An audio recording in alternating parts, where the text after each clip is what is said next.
This is Rob Tebbutt for Boxing Social. I'm delighted to be joined today by Frank Warren. How you doing, Frank? I'm doing exceptionally well. Good stuff. It's been a while since we've sat down. It has. I think it's because of the World Cup, hasn't it? We've all been getting involved in that.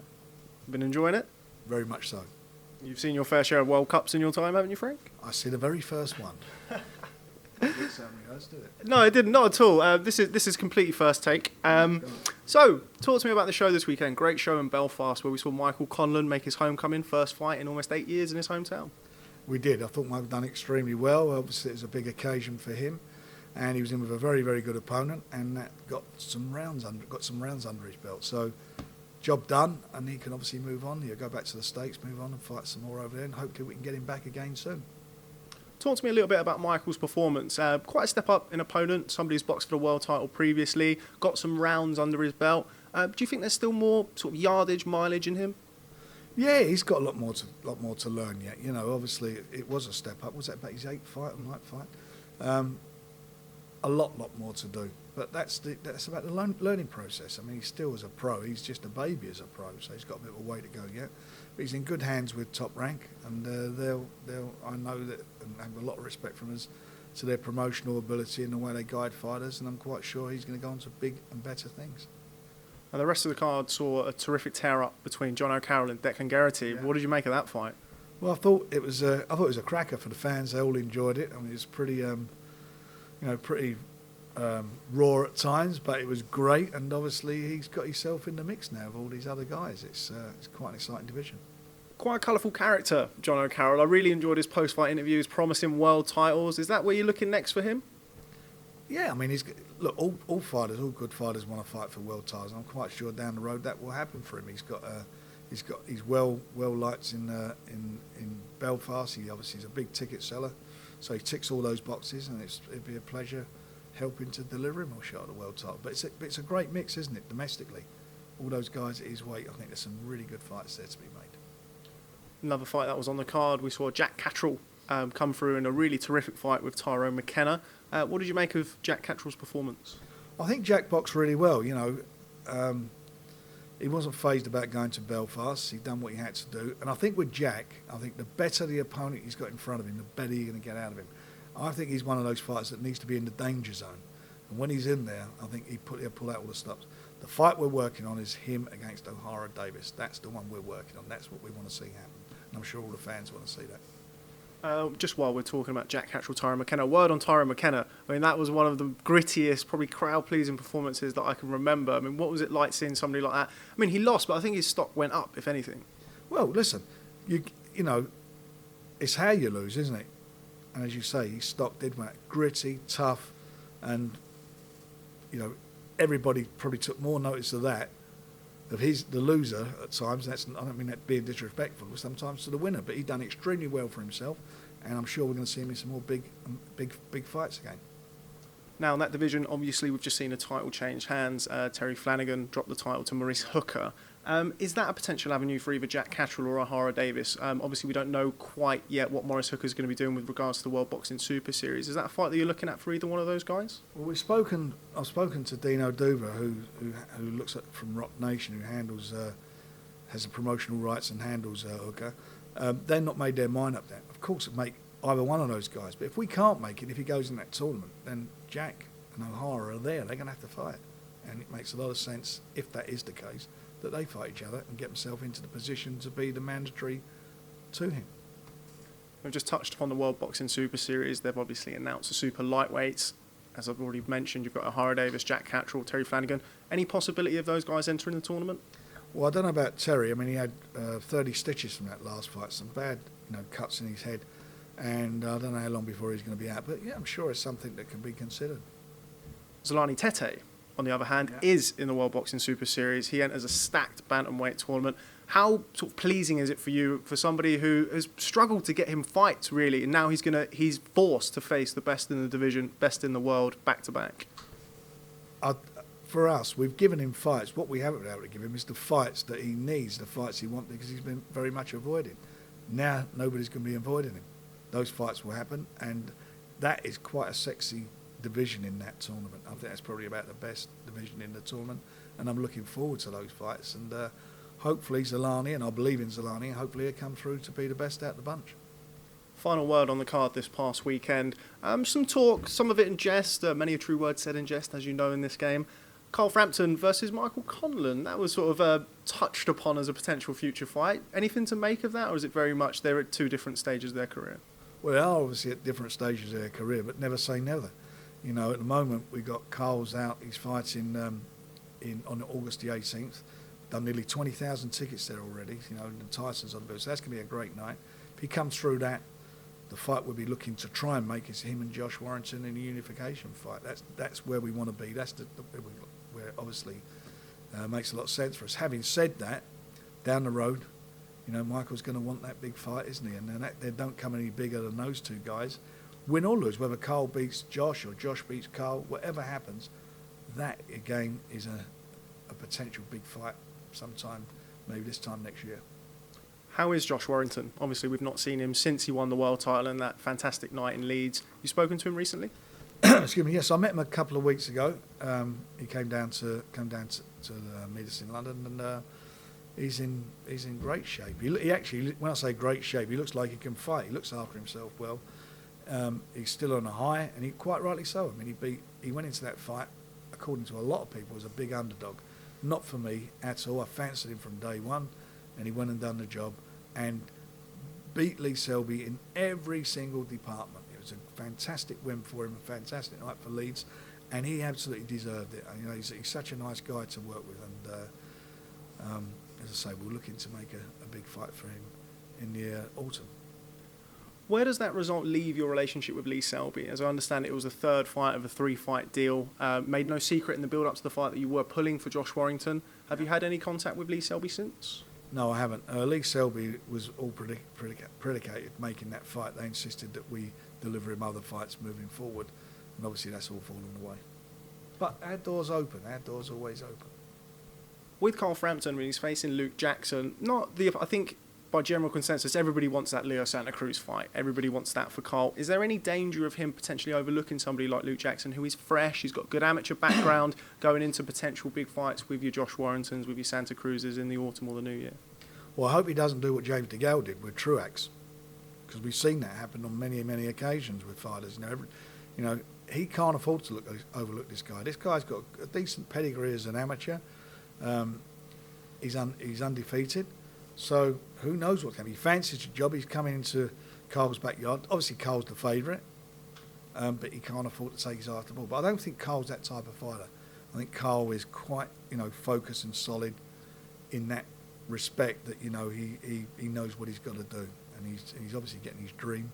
We promised him when he came with us that I said to him, I will guarantee that I will put a show on for you at Windsor Park. We've done that. We've fulfilled all our promises to him, and the rest is up to him now. Provided everything goes swimmingly for Carl Frampton and he comes through against Luke Jackson, do you envision another fight for him in between fighting Josh Warrington? Will they be out again before facing each other? Is it the kind of fight that has to be done in the summer, football stadium, that kind of thing? I know you've been putting on these football stadium shows like they're going out of business, Frank, so talk to me. Well, obviously it's a football stadium fight, but do we want to wait until next May? Do we want to do that? You know, I'm not sure if we do want to do that, so I'd like to, if we can, providing he comes through, providing on agreed terms with the guys, get it on before Christmas. Before Christmas, early Christmas present for all of us. Paddy Barnes challenges for the WBC flyweight world title. Interesting fight against Christopher Rosales, boxed against Lee Selby, boxed against Cal Yafai. How likely do you feel it is that he's going to claim that world title in front of his home fans in Belfast? Well, he's got a tough fight, and he's fighting a guy, again, who upset the odds, went into the other guy's backyard in Japan, was a big underdog, and turned him over. He's coming to Belfast. It's not an easy job at all for Paddy, but Paddy's got a wealth of amateur experience. He's wanted this. I mean, he wanted to break the record as far as being an Irish boxer to fight for a world title in the smallest number of professional fights. So he's got his opportunity to do that. We've delivered that for him. Make no mistake, it is a tough fight, but it's a potential fight of the year. Going from small to slightly bigger, Tyson Fury makes the second fight of his comeback on the card on August the 18th. As I understand it, you have an opponent for him. I do. It's a guy called FURY-PIANETA. He's got a good record. I think he's 30 odd fights. He's lost 3. He lost to Klitschko, and I think and one other world title fights. He's lost in 3 world title challenges. He's a perfect opponent for him at this stage. I think he's 6'5" tall. He's fit. He's not the short guy, whatever. And hopefully he'll give Tyson what he wants, which is some rounds. But we will see. I think you're going to see a different Tyson Fury anyway in this fight. Obviously he's going to be a bit more lighter, 1.5 stone off of him, and lose a bit more weight. And I think you're not going to get him play acting and messing around and playing up to the crowd. I think he's going to go out and do the business properly. But this fella obviously knows what it means for him if he beats Tyson. Now, I spoke to John Rawling in Belfast a couple of weeks ago. He told me that the play acting, something actually echoed by Ricky Hatton, who also said the same thing about Tyson, was brought on from nerves. Now, Tyson doesn't generally strike me as the type of person who is nervous, but is that something you'd agree with? Yeah, I think the pleasure of being back in the ring, or what was happening. And if you've been out the ring, and obviously you've been through the trials and tribulations that he's been through, some self-inflicted, some inflicted upon him. But if you've been through that, there's obviously got in the back of your mind, there must be something, if I still got it, is it still there? Plus he had to lose a lot of weight. He wasn't training to fight, he was training to lose 8 stone. So it's not, for me, that's not fighting fit, that's just you're losing weight. And he did in the first couple of rounds, he was playing up to the crowd. And I think there was a certain amount, and to a certain extent, some nerves there. But he certainly overcome them at the end. And the guy didn't want to know. In hindsight, do you think Sefer Seferi might have been too easy of an opponent to come back to? I know a lot of criticism has been about generally just the size of him. He was a very slight guy against a 6'9" monster in Tyson Fury. Obviously, he hasn't been boxing for a while. But in hindsight, would you have liked to potentially step him up a little bit more in that comeback? I mean, I know hindsight's a wonderful thing, particularly in boxing. No, not really, because heavyweights is not about your height. It's about your weight. That's why they call it heavyweight. If it was about how tall you were, then Mike Tyson, Evander Holyfield, David Hay, cruiserweights, Glenn McCrory, they would never fought a heavyweight, would they? It's about your ability. What happened in that fight? I think it was a bit of a clash, and I think the fact that you've got to remember Tyson's an awkward fighter to fight. He's not somebody who stands in front of you. He slips, he moves, he switches. He's switches from southpaw to orthodox. He's got all those moves, and he's a box of tricks. Of course, we could have got somebody else for him, but at the end of the day, I was trying to get somebody whose record suggested that he would get some rounds out of him, and his record did suggest that. He was undefeated. He'd never been stopped. Only lost 1 fight, and that fight was going 10 rounds with Manuel Charr, who was the WBA regular champion. So if he can go 10 rounds with Manuel Charr, which is quite recent, then you would suspect you'd get some rounds out of him. But I think Tyson caught him a couple of shots, and he just took the fight out of him altogether. It was what it was. I never made it any secret from day one. I said that Tyson Fury is going to get some, what I feel, fights that are going to get him back into the groove, back into the ring. And that was what that was about. It's job done. A lot of criticism. If he'd have done to Seferi what Amir Khan had done to what's the guy's name? Buddy Greco. If he'd have done what he'd done to him, or El Greco, he fought like El Greco. If he'd have knocked him out over very quickly, no one would have known. They would have, that's what it was.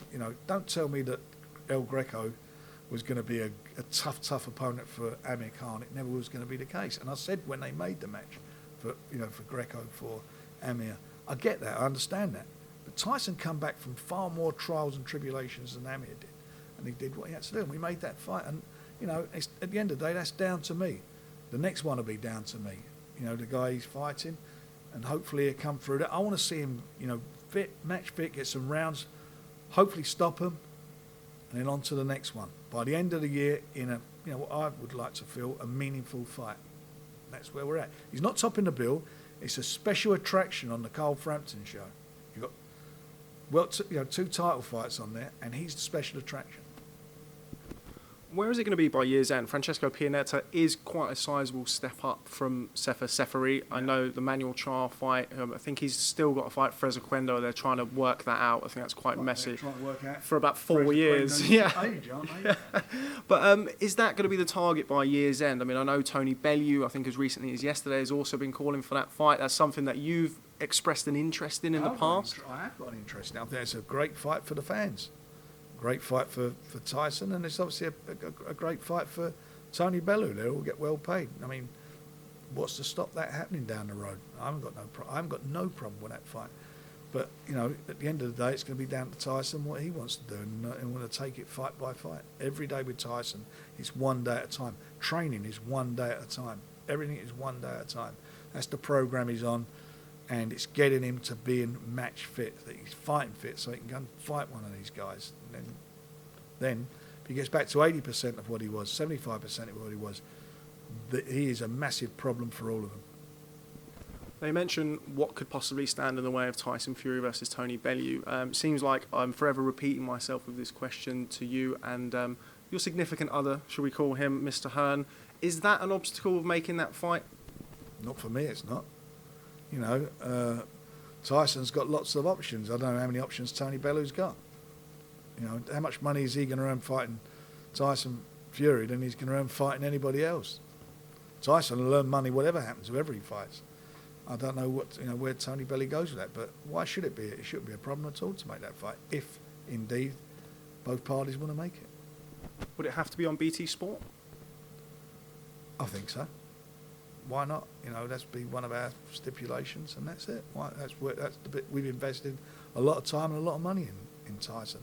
So we're hardly going to be doing it elsewhere. That's for sure. He's not, you know, it's Tony Bellew. It's not Anthony Joshua. Now, Mystic Frank told us a few weeks ago that Anthony Joshua will be fighting Alexander Povetkin. It looks as though that's all but done, or rather is done, and we're just waiting for the announcement. Always done. Always done. With that in mind, Tyson Fury actually had a few words to say about Deontay Wilder, said that he'd be willing to step in and that fight could take place. Is that realistic, or is that just Tyson being Tyson? No, it's not. I've been talking to Shelley Finkel, and it's about when it can be done, and we're still talking, so who knows, we may get that on. It's a good fight for the fans, it's a good fight for both fighters. You know, the fact was that Anthony Joshua was never going to fight Povetkin. You know, one of the problems that an offer was sent to them, I know that they made an offer, guaranteeing for 2 fights $80 million to Anthony Joshua. Matchroom subsequently made an offer back to Wilder's team, Shelley Finkel, and in that, I know there were 2 problems. One, there was no date or venue which obviously you can accommodate. But the big problem was there was a rematch clause if Wilder had beaten Joshua. That was in the contract. But if Joshua beat Wilder, there was no rematch clause. So that was one of the problems, and I can understand that. Why should it be for one and not the other? You know, they both hold titles. So that's one of the reasons that the fight didn't go. But it was never going to go on. That fight, they do not fancy it. That's why it's not happening. And I told you, he would fight Povetkin. You did, Mystic Frank. Why? I mean, you're somebody who's been around the sport for longer than I've been around on this earth. You've, I'm sure, dealt with Shelley Finkel. You've dealt with Al Heyman in the recent past. What do you make of all of this very public negotiations, this proof of funds, this rhetoric that seems to be going around? I mean, a lot of boxing fans, myself included, as somebody who's not privy to these negotiations, aren't really sure what's going on or who to believe. Could you clear that up for us? Well, the answer to it is how many people pick the phone up to Shelley Finkel or Al Heyman to ask their side of their version? You know, proof of funds. Al Heyman, the guy who has been involved in, to my knowledge, probably some of the biggest fights that have ever taken place in boxing, organising fights as far as Floyd Mayweather, who's the Forbes #1 highest earning boxer of all time. They questioned him for the funds. I mean, the funds are in place. I think even Showtime came out and more or less said, we're guaranteed the funds anyway. The funds, it's just usual garbage. It's deflecting the issue. The issue was, do you want the fight? If you want it, you don't. It's a fight. It's one against. It's a fight. If you're having a rematch clause, that contract is the most simplistic form of a contract. It's not a promotional contract where you're signing a guy up for 20 fights, 10 fights, 5 fights. It's you win, we've got a rematch clause. If I win, I've got a rematch clause. That's it. That's all it was. And how much am I getting paid and where's it taking place? They said they'll come and put the fight on in the UK. They didn't want it. That's the bottom line. They do not want it. They do not want to kill the golden goose at the moment because they got a different agenda, and it's as simple as that. But that's their business, and get on with it. Our business, my business is more important is bringing the guys through who are going to beat all of them. You know, and we're working hard with Daniel Dubois, we're working with Nathan Gorman. Daniel Dubois, I really do think, and I'm hoping Nathan's going to be there as well, but I think that Daniel Dubois is going to be the guy that is going to be the next generation. That's what I'm interested in. I hope they're all around by this time next year, maybe 18 months' time. I hope they're all around to fight him, because he has been in there with them, he's sparred with them, he knows them, and he's learning his trade now. We're moving him up each time, stepping him up with different fights so that he can get more experience. He's a 20-year-old kid, 7 fights, senior fights as an amateur. You know, that's where we're at. I want those guys to be around for him. That's who I'm focusing on. Just final word on Joshua Wilder. We will come on to Daniel Dubois and Nathan Gorman next. Jumping the gun, Frank. What timescale would you put on that fight being made? Obviously, there's the Dillian Whyte-Joseph Parker fight that is rumoured to be potentially going to be a WBO final eliminator, which would also put the winner of that in line for Anthony Joshua. Do you see that fight happening next after Povetkin, or do you see it being a really one of these drawn-out processes that we may not see that fight for a year or two? What, with my guy? With Joshua and Wilder. We'll come on to your guys next. No, Joshua and Wilder. I don't think they fancy the fight. And who knows? Listen, there are fights you've got to make. You make them, the moment in time's there to make them. Either of them may get beat. Then that fight's gone. There's a moment. The public want that fight now. That's what they should be delivering, the fight for the fans now. You know, is Povetkin going to be a banana on the skin? You know, after 3 or 4 rounds, he'll be blowing. But he's dangerous for a period. He can, he can punch. You know that if you clip Joshua, you know that you can wobble him. Anything can happen. That fight should have been made now. They should have made it. Moving on to Daniel Dubois and Nathan Gorman, both on the back of very impressive performances. Daniel Dubois stopped Tom Little. Nathan Gorman also looked very impressive in his last outing. What kind of timescale can we look upon for that fight being made? Both very talented up-and-comers. Next year I want to build. Listen, I can make the fight next week. But what do I want to do that for? When we make it, I want to make these guys have a bit more experience. It'll be a better fight. It'll be more at stake. And the fans will enjoy it more. And they'll get paid more. That's a fight that I want to build. And I will build it. Okay, and just moving forward, Liam Smith challenges for his old WBO World Light Middleweight, Super Welterweight, as it's known these days, title against Munguia. We always have the problem with the name on this one. Tell me a little bit about that fight. You fancy your man, Liam Smith? I do fancy him. It's a tougher fight than it was, than he was originally going to be in before he got his injury. But Munguia he's a big puncher. They like him. He's a Mexican. They think he's the next big thing. But I think... if boxing, as I always say, if boxing was about who's the biggest puncher, you wouldn't need judges. And the thing about Liam, he's not a bad banger himself. He's a well-schooled fighter. He's been round the block. He's travelled. So he's not be phased about fighting in the other... Well, it's not in the other guy's backyard, but he's not going to be phased about fighting in Vegas. So we're looking forward... he's looking forward to it. I'm looking forward to it. And I think he can come back with a prize. Billy Joe Saunders. He was supposed to fight Martin Murray a couple of times. We saw Martin Murray... he won the WBC silver title in his last outing. Is that fight now dead? Is that fight not going to happen? I know there's been rumours of Billy Joe Saunders versus James DeGale. Where do we stand with Billy Joe Saunders currently? Billy Joe Saunders at the moment is not fighting Martin Murray, and he's not fighting James DeGale. And we're working on his next fight. There were some pretty heavy rumours about the Billy Joe Saunders James DeGale fight. Was that ever a realistic opportunity proposition, or was that just talk? There were talks, there were some serious talks, but at the end of the day, his representative come back and what they were asking for didn't make it financially viable. With Billy Joe, is it a case of now waiting to see how things pan out with Canelo and Golovkin? I know Derevianchenko, I think, has been made, is going to fight Daniel Jacobs for the vacant IBF. Is that fight a potential, the winner of that fight potential for Billy Joe Saunders, or is he in this kind of waiting game at the minute? Bill will fight in September. He's got to fight in September. So he'll be out, and we'll be making an announcement about that fairly soon. How soon? Well, not right now, but soon. Soon-ish. Where are we now? Bradley Skeet. A big fan of Bradley Skeet, both as a boxer and as a person. Lost his European title, challenged for the European title out in Bilbao.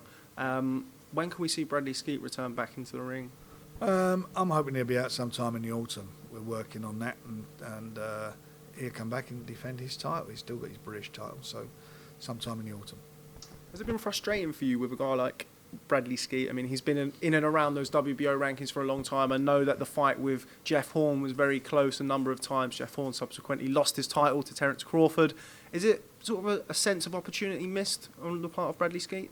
Well, Horn didn't want to fight him, and that was the bottom line. We thought we had the deal done, and then they came back and changed their mind. I think it's all about his style. They didn't think it would suit him, so that's what happened. So he was out, and the rest is history. So now he's got to just fight his way back and get himself back into contention. Okay, well, just lastly, Frank, avid subscriber of Box Nation and BT Sport, like to throw that one in there every time I speak to you. Tyson Fury, big numbers, I heard. BT Sport did, I think it was 800, they peaked at 810,000, which is nearly double that any linear channel's done this year. So they're massive numbers, big numbers. How rewarding is that for you that you've got Tyson Fury, people are interested, he's back in the ring, he seems motivated. What does that mean to you having him box on BT Sport? Obviously he's out on August the 18th. How long will it be before he's headlining cards, and what does that mean for you and your stable? Well, it means a lot to us, and obviously we made a concerted effort for him to sign with us, and that's what he did. Worked with him in the past, and I'm enjoying working with him now. We're looking forward to getting him back into a position where he can hopefully regain, and I'm quite sure he will, the titles that he never lost in the ring. And that's our mission. We're in a good place at the moment. We've got, outside of Anthony Joshua, who's the biggest ticket seller in the UK, we've got the next two biggest in Cole Frampton and Josh Warrington. So we're in pretty good shape at the moment. We're pleased with what we're doing. Okay. Well, Frank Warren, it's always a pleasure catching up with you. You have to make this more of a regular thing. Yeah, but don't let anybody talk about us, otherwise yeah, we would do that. Yeah, we'll have to make it more regular. People are already talking, Frank. I know, darling. Thanks very much for speaking to Boxing Social and having us down today. Look forward to catching up with you soon. Thank you, Rob. Thank you. Great.